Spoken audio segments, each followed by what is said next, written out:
Hi everyone, thank you very much for having me here today. Delighted to be joining you. To introduce myself, I'm Alex Newton, Deputy Director here at More in Common. Some of you may know More in Common. For those of you who don't, we're a polling organisation, a research agency and a think tank. Primarily, we're public opinion specialists. So we pride ourselves and we prioritise finding out what the British public think on a whole range of issues, and usually then trying to use that understanding to help leaders navigate particularly tricky and thorny issues. Um, Today, I'm going to concentrate on a few key points. One is going to be a bit about the state of the public mood, as I think that's a bit of the kind of important grounding for this conversation. And then we're going to look a bit at what that has meant for the breakdown of the two-party political system and the rise of reform in recent times. I'm going to aim to speak for about 25 minutes max. I do have a lot of slides, but to try to avoid it becoming death by PowerPoint, I'm going to just try to speak to them more generally. And because lots of this is based on lots of research that we've done and published, that's why you're going to see loads of data and graphs and things like that.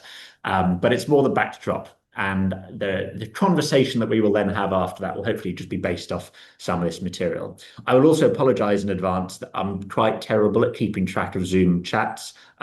So please do comment as we go. Erica will have a look for things as well. But if I miss a comment or question in that final half hour, there'll be lots of opportunities for that.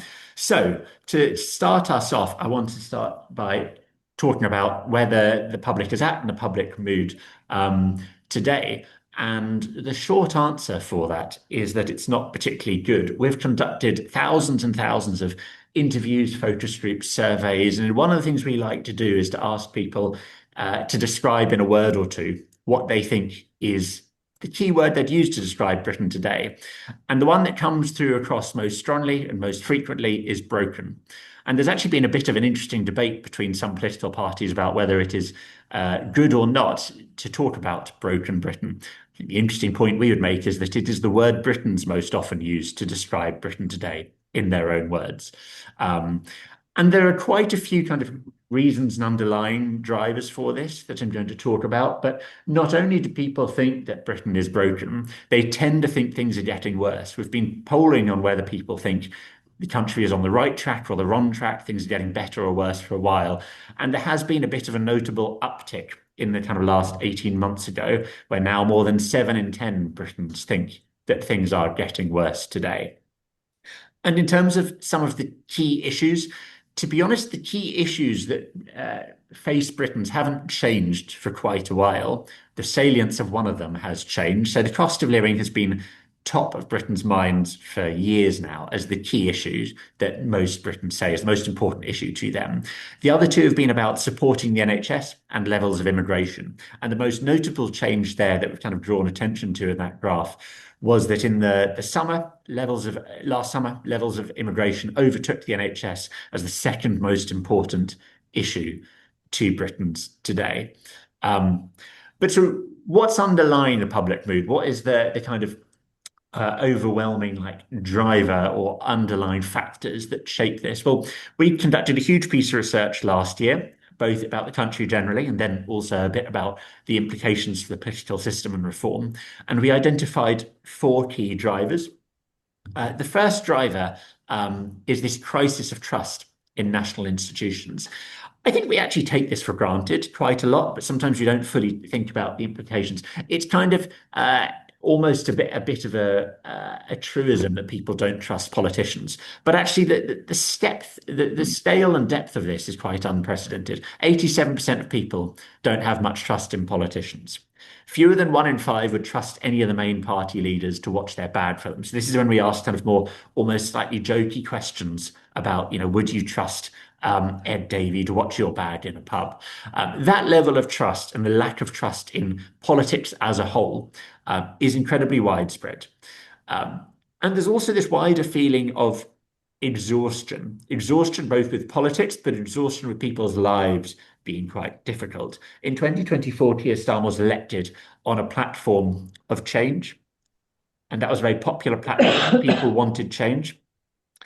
But lots of people think that that change hasn't been delivered. And in some of the research that we've been doing, actually, people think that politics is becoming more chaotic. People think that there won't be an end to this chaos. People don't see the light at the end of the tunnel. And that translates into how people feel about their own kind of economic and living prospects. Again, one of the things we've been tracking, given the cost of living crisis, is the kind of key issue to Britons, is when they think this will end, which is almost just a bit of a proxy for people's optimism or pessimism about the country. And actually, now we have a majority of people saying they're not sure the cost of living crisis will ever end. This is just the new normal that we have. And then thirdly, there's this idea of the rising threat perception. And this links to both threats at home, but also abroad. And obviously, in the news in the last few weeks, it's been dominated a lot by conflict abroad. But actually, in the last few years, Britons have tended to believe the world is becoming a more dangerous place and are more likely to believe it. And that kind of underlying threat perception then is a cause of worry and instability and concern for lots of Britons. And it links to this final driver, which is this lack of agency, the feeling that people just don't have control over their own lives. And there's a feeling that comes through really strongly in focus groups when you ask people about this idea that the social contract is broken, that the idea that hard work doesn't necessarily pay off, that it's going to be harder for next generations than it was for current or previous generations, and that the government doesn't have this under control. And as you can see there in that graph, three-quarters of the public believe that government doesn't have things under control. Now, that's quite a bleak picture, I suppose, to be fair. I'm going to just introduce briefly how we as an organization then try to help other organizations and people in a wide variety of sectors navigate it. One of the ways we do that is through our segmentation. So rather than just talking about the public as a monolith, we've conducted a huge amount of research about people's underlying values, beliefs, and worldviews to come up with the 7 segments of the British public. So that the segments don't just represent, who people might want to vote for today or an attitude to an issue like investment in housing. They are more to do with underlying factors based on social psychology that are to do with people's beliefs in things like order or chaos, parenting styles, how accepting people are of difference. And that comes out of these 7 segments. And I will talk through them very briefly, but across the screen from left to right, there's a bit of a rough left to right political dimension, but it also transcends that. Progressive activists are the segment that tends to be most prevalent actually in some of the cultural sector, but also in the charity sector as well. It's the group that's most committed to social justice and most outspoken on those issues, often feeling quite alienated from the mainstream. The one next to that is the incrementalist left. This was kind of soft Labour supporters, so Keir Starmer's base in some degree, a group that also is typically quite centre-left on social and economic issues, but doesn't particularly enjoy political debates and a lot less politically outspoken and a lot less anti-system than progressive activists. Established Liberals, a group that politically have varied kind of between David Cameron Conservatives and Liberal Democrat voters, the group that actually tends to be most optimistic about the country, that still has a high degree of trust in institutions and expertise. Skeptical Strollers, a very disengaged group, quite digitally native. This is a group particularly with high levels of conspiracy thinking, who tend to have quite separate information ecosystems from the mainstream.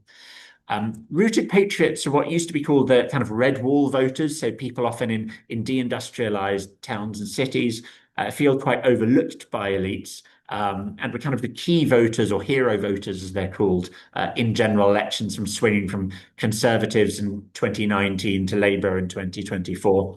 Traditional Conservatives, as it sounds, a group that prioritises tradition, authority, and has tended to vote Conservative most. And then finally, dissenting disruptors on the right. And if I said that rooted patriots often feel quite overlooked by elites, dissenting disruptors are the group that feel actively disparaged by elites and are the group that most kind of on the populist right want to burn down the system. Dissenting disruptors have been the segment of the public that have most powered reforms rise. I'm just going to close the window. Just a lot of background noise. Give me 1 second.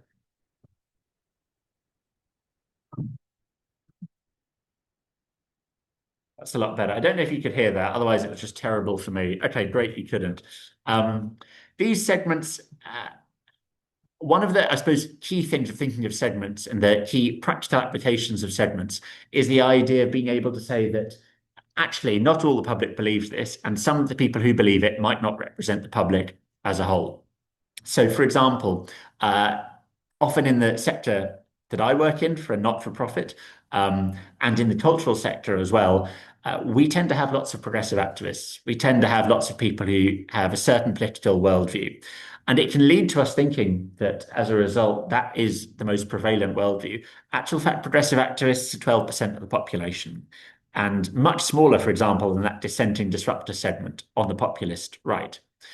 And this just shows briefly, uh, essentially how each group voted in the last general elections and would vote now. And as you can see, I suppose, particularly for the right-leaning segments, but not exclusively for them, we've seen rises in reform support for each of those, so that reform is now, well, leading in the polls, as I'm sure most of you will know, but also leading amongst lots of these segments that it previously wasn't. So that rooted patriot, for example, used to be core Labour supporters. In 2019, went for the Conservatives, and Brexit was a key reason there. Actually, now they're overwhelmingly, or much more than other groups, going to reform. Um, And when you look at, I suppose, key questions, one of the points with segments as well is that it's not a left-right divide in terms of what segments want. And this question and where I've put the segments shows essentially how much people want radical change or not. And we ask people to position themselves on this axis of how much you have faith that institutions can be improved and preserved, or whether we just need to start again. And actually, as you can see, dissenting disruptors there on the right, also along with progressive activists, who are the ones who are most likely to vote for the Green Party now, for example, as well as skeptical scrollers, people who are much more digitally native, who are disengaged, and have different reasons for thinking they want to tear down institutions and start again. And so this segmentation enables us to provide a bit of a way in to thinking about uh, how to navigate tricky issues. As you can see, the majority of people think that people understand the country's problems better than experts. There's been a kind of rise of populist thinking in recent times, but you can kind of see in the graph on the right, when it comes to things like more conspiracy thinking, there's significant variation across those segments. I've talked a little bit about that, but one of the, I suppose, main applications of this has also been thinking a bit about people's media habits and media consumptions. Um, and obviously, in recent years, we've seen huge shifts in the media landscape.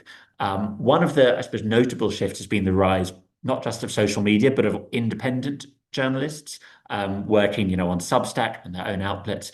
And one of the interesting things we think about this is that there's a clear age divide here, which is essentially the younger you are, the more likely you are to trust independent journalists. And that varies quite significantly as you get older. One of the other ones where the segments help us navigate issues is around national identity. And thinking a bit about, as you can see in this question, when you ask people whether people should be prioritised equally in Britain, regardless of their nationality or background, or the government should put British people first, there's huge variation in the country. The country is really split on this question at the moment. Progressive activists overwhelmingly would say the first one should prioritise everyone equally. Those right-leaning segments, overwhelmingly the other one. And so the segmentation lens is a bit of a way in to this. Now, and I'm going to talk a bit more specifically about reform in a moment, but hopefully some of this you'll see is the context to be able to talk about this. One of the things we've also been doing in recent times is tracking why people think the country is divided, not just that they do.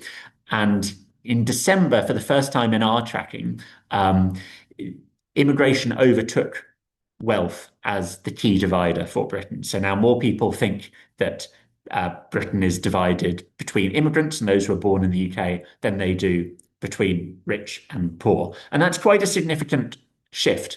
Obviously, in recent times, there's been a huge amount of research and thinking. We've done quite a lot of it as well about some of the underlying drivers for why it is that we've seen a kind of increase in Britain's having concerns about immigration, that being a higher salience issues. Um, One of the other underlying factors, though, is actually we've seen a kind of rise in people feeling disconnected from society generally. Um, and in areas that saw quite a lot of the riots in 2024, we see really high levels of social disconnection. And those often tend to be former industrial areas, commuter areas. Often they can be areas of high ethnic diversity, but not much integration. And then the final point I would make on this is this idea that the system is rigged. This is an idea that is actually now popular amongst voters of every major political party, apart from Labour voters at the moment. Otherwise, for any other party, people tend to think the system is rigged to serve the rich and the influential. So that is all the context, I suppose, for reform. And I'll now talk briefly a bit about reform. But the overriding point we would make from that is that people have been losing faith in the two-party system. Historically, and if you go back to the Second World War, you can see there in the graph starting in 1945, it has been a two-party system in Britain. In every general election, Labour and Conservatives between them have got the vast majority of the vote. And actually, until about 10 or 15 years ago, it was more than three-quarters of the vote they were getting. There were occasional, very few times that didn't last long. If you go back to the early 1980s, for example, where other parties did quite well in the polls. But what we are seeing at the moment, where we have an extended period of time where between the Labour and the Conservatives, they're getting a minority of the vote share, is quite unprecedented. There has been this breakdown of I suppose the existing political system and people's support for Labour and Conservatives. And Reform have stepped into this. And there have been a few factors that have driven reforms, right? One has been immigration and the increased salience of immigration. It's become an increasingly important issue for members of the public.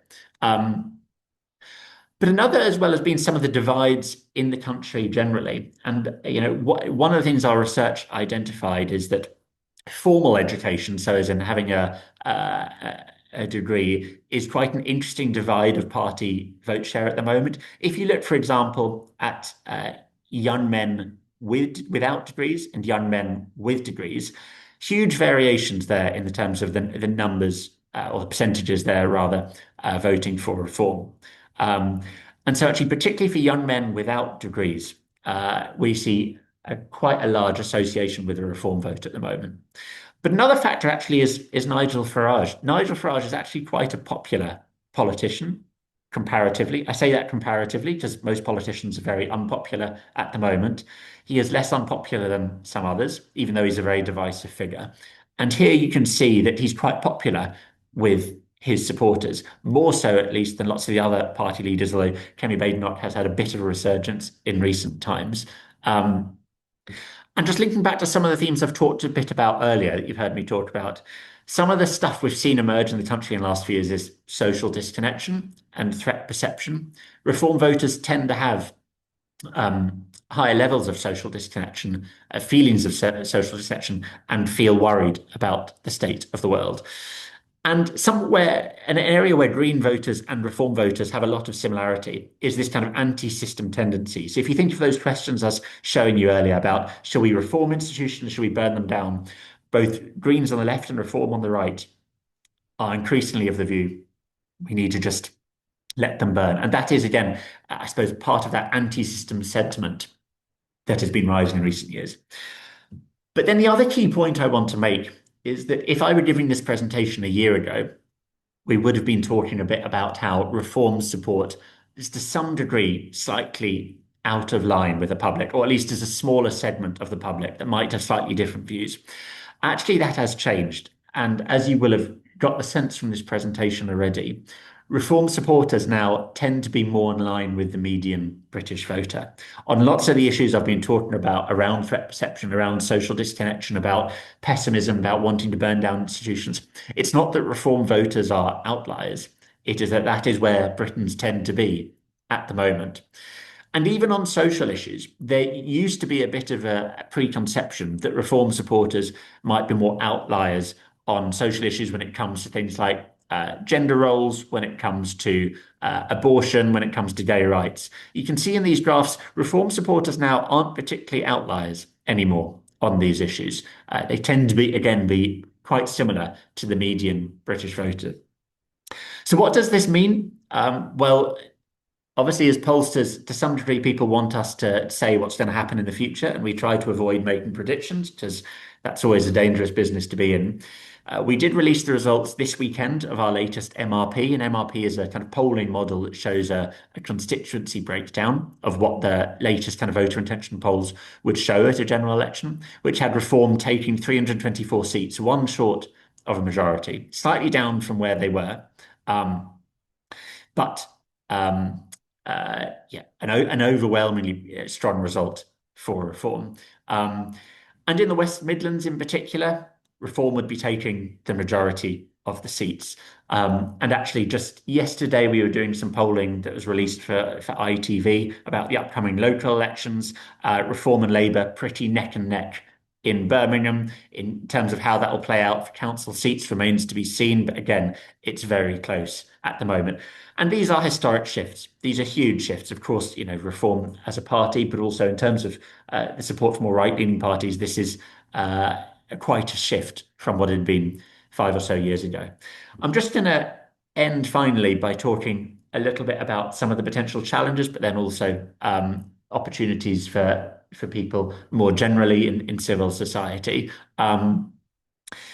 Reform have kind of got about 30% or 25 to 30%, depending on exactly which poll and which pollster, of likely voters voting for them, which may make up enough to have a majority at the next general election. It's hard to know. But there are some gaps between the kind of next 10% that they might need and where they are now. And actually, on an issue like immigration, Reform's current supporters are slightly more anti-immigration than the average Briton, or at least want more control than the average Briton. And so there are areas like this around multiculturalism as well, about the idea that you're having a rule-breaking leader, and around net zero, where there is some difference between Reform's base, its current support, and the next kind of 10% it might need to get an overwhelming majority. Reform is also, it's a new party. It's not tried and tested in government. That's an advantage for some, but some say, we don't want the old parties. The old parties failed us. But it does also mean that when it comes to some kind of credibility ratings, how much do you trust this party or this person to deal with these issues? Reform doesn't score as well, particularly on the economy, as, for example, the Conservatives do. And finally, as I kind of mentioned a little bit as well, there are areas where Reform supporters do differ from the public, and indefinite leave to remain is one at the moment where pretty much majorities of every voter group think that if you've been given indefinite leave to remain in this country and you're here, you should be entitled to keep that. Reform voters are more supportive of policies that might strip people who already have indefinite leave to remain from holding that.